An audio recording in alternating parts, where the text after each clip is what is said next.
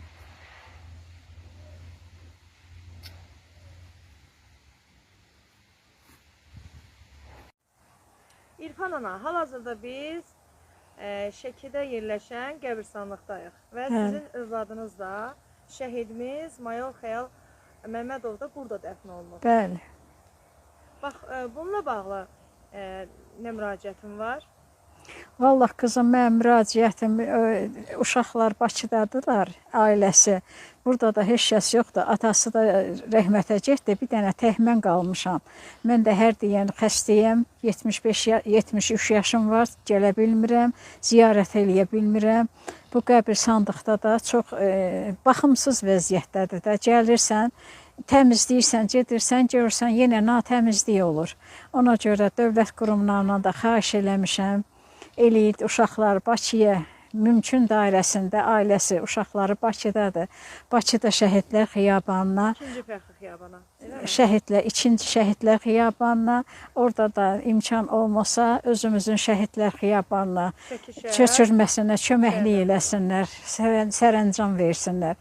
Bir dənə dövlətdən xahişim budur. Ata gəldi, mən də getsəm, mən bu uşağım burada çox baxımsız vəziyyətdə qalacaqdı. Çünki bura onun yeri deyil. Nə bilim, o vaxtı başa düşməmişik. Nə bilim, qeyri-qəfil olubdu hər şey. Ona görə də xahiş edirəm. Mən uşağımın ora köçürülməsində dövlət qurumları kömək eləsin.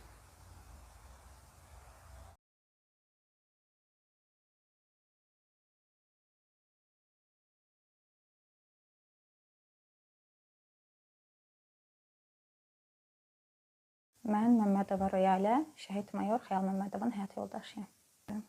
Ümumiyyətlə, hərbiçi ailəsi olmaq çox böyük məsuliyyət tələb eləyən, çox böyük məsuliyyətdir, belə deyərdim.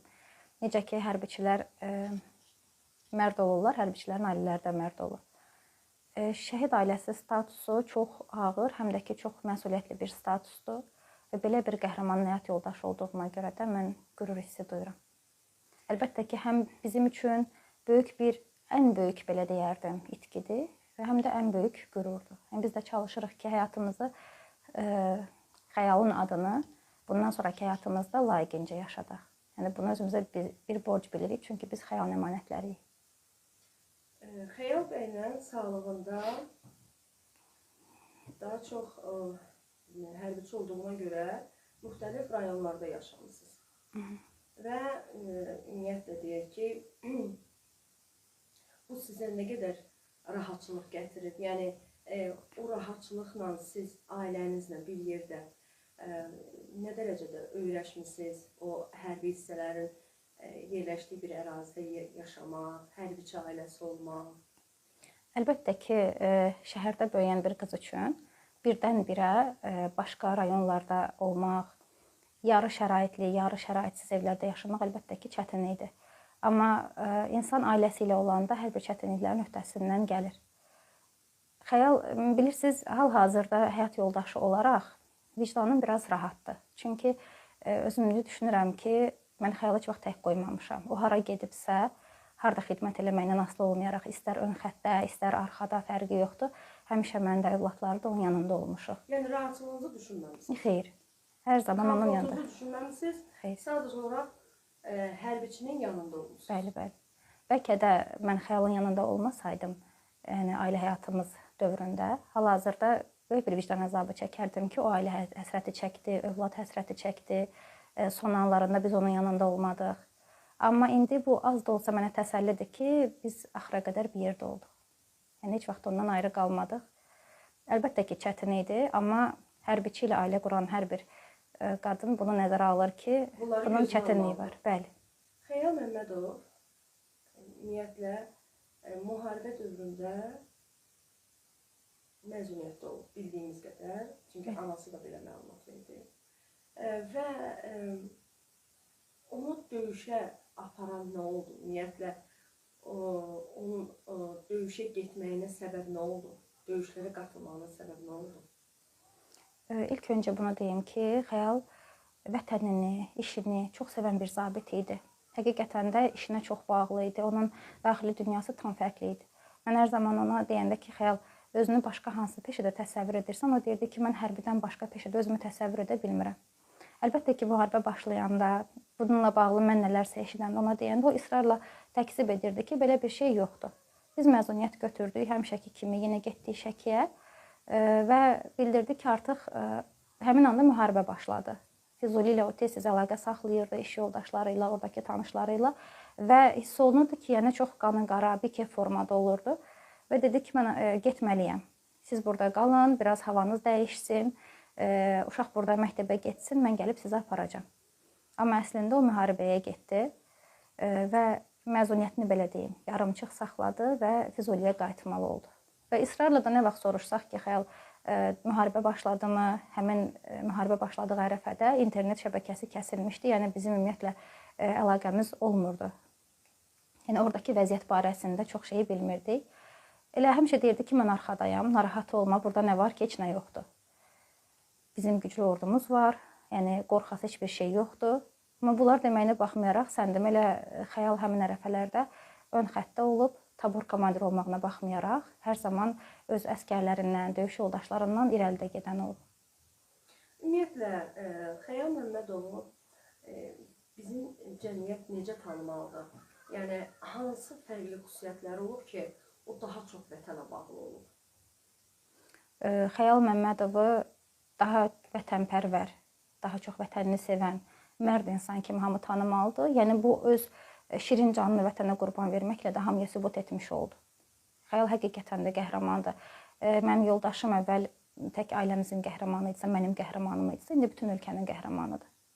Yəni, ümumiyyətlə, Xəyalın timsalında bütün şəhidlərimiz indiki gənclərimizə, gələcək nəsillərimizə çox böyük bir örnəkdir. Xəyal elə bir iz qoyub getdi ki, yəni bu iz heç vaxt silinməyəcək. Xəyal Məmmədovun döyüşçü yoldaşlarına yəqin ki, həmsöhbət olmusunuz. Yəni, üstündən 5 il keçib və istərseniz bu 5 il ərzində dəfələrlə yəqin ki, müəyyən bir məclisdə, tədbirlərdə siz görüşmüsünüz. Bax, onun döyüşləri barədə hansı xatirələrini sizlə bölüşüblərmi? Bəli, özləri də bölüşüblər, özümüz də israrla soruşmuşuq. Hamımıza çox maraqlı idi ki, o son anlarda nələr deyib, nələr baş verib, o yolu bizə də çox maraqlı idi. Xəyal hərbiçi olmaqla yanaşı, həm də çox, bilirsiniz necə, həm mərd insan idi, həm də çox mərhəmətli insan idi. Son yeməyini, son çörəyini əskərinə verib, onun, məsələn, müəyyən branjileti olub, o branjiletini əskərinə verib, yatdığı çadırı əskərinə verib. Məsələn, bunların heç birisini biz bilməmişik döyüş vaxtı ərzində. Amma onun o döyüş yoldaşları, o tabeliyində olan əskərlər elə şeylər danışırdılar ki, yəni mən dəhşətə gəlirdim onun qəhrəmanlığının qarşısında. Onları bizlə də bölüş, bizim izləyiciləri də bilməyə haqqı var. Məsələn, döyüş taktikasını çox dəqiqliklə yerinə yetirib. Məsələn, ayağa qalxaraq generala yarım saat ərzində dayanmadan düşmənin koordinatlarını verib. Yəni, bu çox böyük cəsarət tələb edən bir şey olub. Həyatını risk ataraq bunları edib. Dediyim kimi, öz son yeməyini əskəri ilə paylaşıb. Baxmayaraq ki, öz də döyüş bölgəsindədir, baxmayaraq ki, öz də çətin vəziyyətdədir. Ancaq öz yatdığı yataq çadırını, yeməyini, qaskasını, hər bir şeyini əskərləri ilə paylaşıb. Yəni, o qədər mərhəmətli insan idi. Tabor komandiri idi, amma onun döyüş yoldaşları deyir ki, bizim komandirimiz hər zaman irəli gedin deməyə əvəzinə arxamca sözünü deyirdi. Yəni, bu elə belə bir şey deyil. Çünki hər zaman onların təhlükəsizliyini qoruyurdu. Bəli. Elə bu baxımdan da əskərlərin bəziləri, bəzi videoçaxların altında yazılan rəylərdən birində deyilirdi ki, bizim tabor heç vaxt nə qədər ki, Xəyal Məmmədov sağ idi, bir şəhid verməmişdi. Bir nəfər hamı sağ-salamat idi. Nə qədər ki, o bizim üstümüzdə idi, komandirimiz idi, Xəyal Məmmədov, bir şəhidimiz yox idi. Ta ki, özü şəhid olana qədər. Bəs ümumiyyətlə belə deyək də, onun şəhid olma anına necə deyiblər sizə? Necə olub ki, şəhid olub? Hansı torpaqda şəhid olub Qarabağımızı? Xəyal, deməli, Hadrut, Füzuli, Zəngilan, Cəbrayıl bu istiqamətlə üzrə gedən döyüşlərdə iştirak edib, qəhrəmanlıq göstərib. Sonda isə Qubadlıya daxil olublar. Onlar deməli, hətta belə deyərdim ki, Qubadlıya ilk daxil olan hərbiçilərimizdən olub. Qubadlı şəhərinin özünə 4 kilometr qalmış, snayperdən açılan atəş nəticəsində şəhid olub oktyabrın 20-si.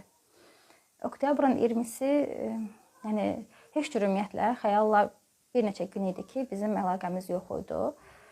Telefonuna zəng çatmırdı.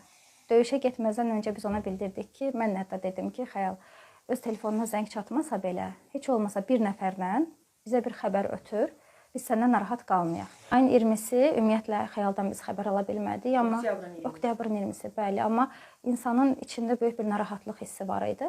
Amma oktyabrın 19-u günü bir zəng gəldi axşam qaynanama. Tanımırdıq kimdir, xəyalın döyüşçüsü olub. Dedi ki, bəs anam narahat olmayın, komandirimiz yuxarıdadır, 3 günə aşağı düşəcək və özü sizə məlumat verəcək. Mən də aşağı gəlmişim onun bəzi tapşırıqlarını yerinə yetirməyə. Yəni, xəbər göndərməyimizsə dedi ki, ailəmə xəbər verin, hər şey yaxşıdır, narahat olmasın. Oktyabrın 19-u günü.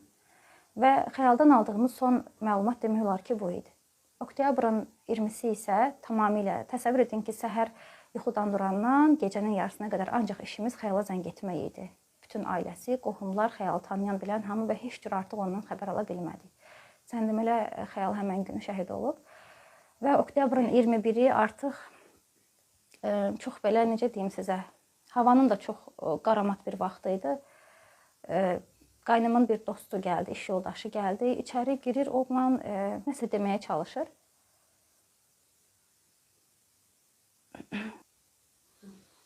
İçəri daxil olurdu və nəsə deməyə çalışırdı, amma demirdi. Həmin anda da elə bil ancaq biz zəng eləyirdik.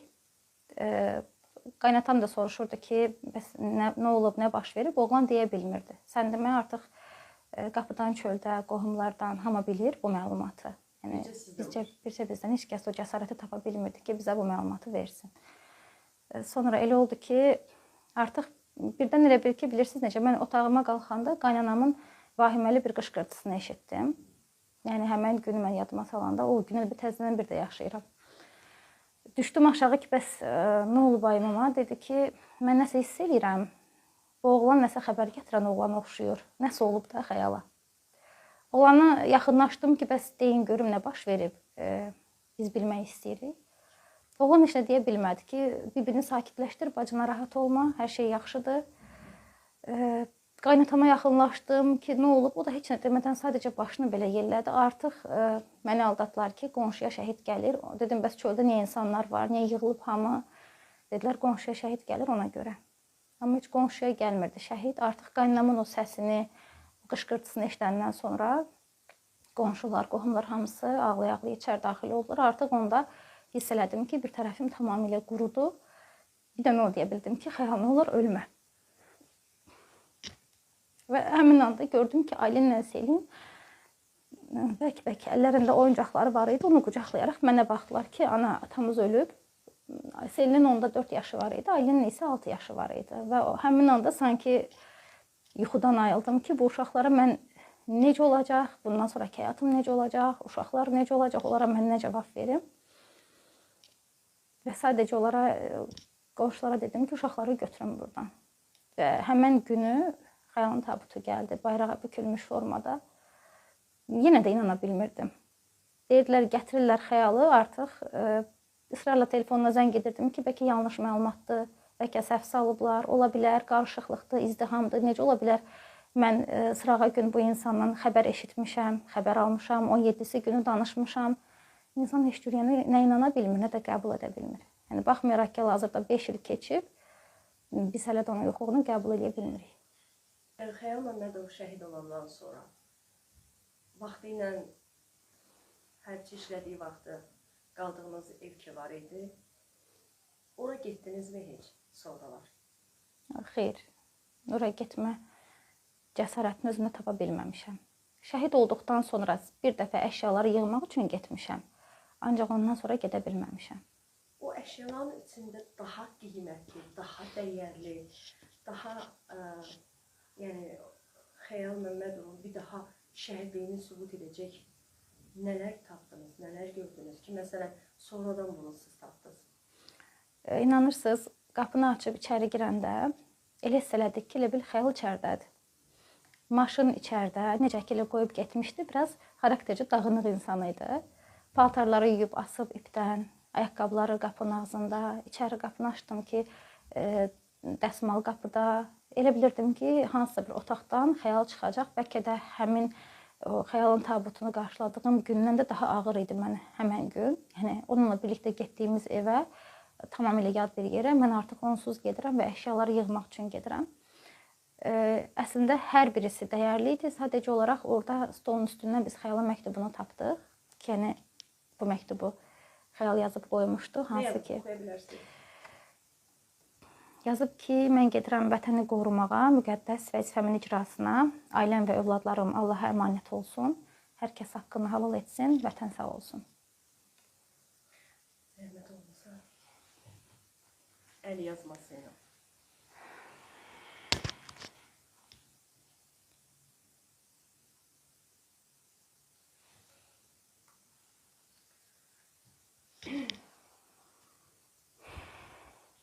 Xəyal Məmmədova həyat yoldaşınızı, dostunuzu, sirdaşınızı, sanki siz də ondan hərbiçi yoldaş oldunuz.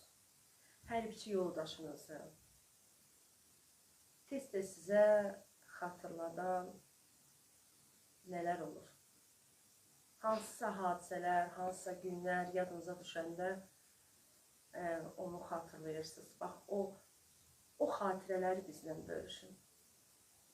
Əslində bu 5 ildə heç vaxt xəyalı unutmadıq. Necə ki o böyük bir boşluq qoyub gedib, bu boşluq heç vaxt dolmur.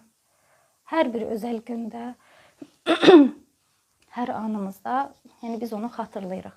İstər özəl günlər olsun, istər onun anım günlər olsun. Məsələn, bu yaxınlarda Zəfər günü oldu. Mən çox istərdim ki, xəyal Zəfər gününü görsün, bu paradoda iştirak etsin. O sevinci yaşasın, çünki çox istəyirdi ki, torpaqlarımız işğaldan azad olunsun. O gündə xatırlayırıq, anam günündə xatırlayırıq, qarşıdan doğum günü gəlir, o günü xatırlayırıq. Onunla gəzdiyimiz hər bir yer, hər küçədə, Şəkiyə gedirik, məsələn, gəzdiyimiz hər bir yerdə onu xatırlayırıq. 2 övladı böyüyür, 2 əmanəti böyüyür, onların üzünə baxanda yəni xəyalın təsəllisini ondan alırıq. Yəni xəyalın ən böyük qoyduğu yadigar Aylin və Selindir. Yəni onlar. Ümumiyyətlə Xəyal Məmmədovu daha da beyinlərdə, ürəklərdə yaşanması üçün nələr etmək lazımdır? Xəyalın yaşanması üçün unutmamalıyıq. Ümumiyyətlə bütün şəhidlərimizi unutmaq olmaz. Onların adının əbədiləşdirilməsi üçün, onların xatırlanması üçün. Ümumiyyətlə, hər bir insan şəhidlərimizi yad etməlidir. İstər məzarı olsun, istər ailəsi olsun, fərqi yoxdur, yad edilməlidir. Dövlət tərəfindən onsuz da yəni onlar ölümsüzdülər. Şəhidlik uca bir zirvədir. Dövlət tərəfindən də şəhidlikdən sonra müəyyən orden və medallarla təltif olunublar. Amma şəhidlərimizi yaşatmaq hər bir insanın borcudur. Bu istər telekanalların vəzifəsi olsun, bu istər müxtəlif qurumlar olsun. Bəli. Şəhidimizi tez-tez məzarlığa ziyarət edə bilirsinizmi? Tez-tez yox. İldə bir dəfə ancaq gedə bilirəm. Çünki xəyal Şəkidə ailə qəbirstanlığında dəfn olunub. Mən özüm isə Bakıda yaşadığıma görə təəssüf ki, tez-tez gedə bilmirəm. İşimlə əlaqədar gedə bilmirəm. Və ümumiyyətlə şəhidimizi daha çox Şəhidlər Xiyabanında, Fəxri Xiyabanda bir daha olması sizi də narahat etmirmi? Yəni bu məsələ sizi də narahat etmirmi? Bəli, əlbəttə ki, ailəsi olaraq narahat edir. Mən də yəni Xəyalın xanımı olaraq, həyat yoldaşı olaraq çox istərdim ki, Xəyal Şəhidlər Xiyabanında dəfn olunsun. Çünki onun övladları böyüyür. Ən azından övladları olaraq onun məzarını tez-tez ziyarət etmək onların da haqqıdır. Yəni ümumiyyətlə ailə qəbirstanlığında məncə bir şəhid dəfn olunmamalıdır. Çünki orada çox baxımsız vəziyyətdə olur və nə qədər ki şəhidin valideynləri, ailəsi həyatdadır, onlar ziyarət olunurlar. Onlar olmadıqdan sonra ailə qəbirstanlığını ziyarət edən olmur. Ona görə də hər bir şəhid məncə şəhidlər xiyabanında dəfn olunsa daha məqsəd uyğun olur. Salam, mən şəhid mayor Məmmədov Xəyalın qızı Məmmədova Aylin. Aylin, qəhrəman qızı olmaq nə deməkdir? Qəhrəman qız olmaq, yəni bir qəhrəmanın əmanəti. Mən yaxşı ki, belə bir qəhrəmanın qızıyam. Atam öz ailəsi üçün, yəni canını fəda eləyibdi. Yəni ürəyimdə qürur hissi keçirirəm.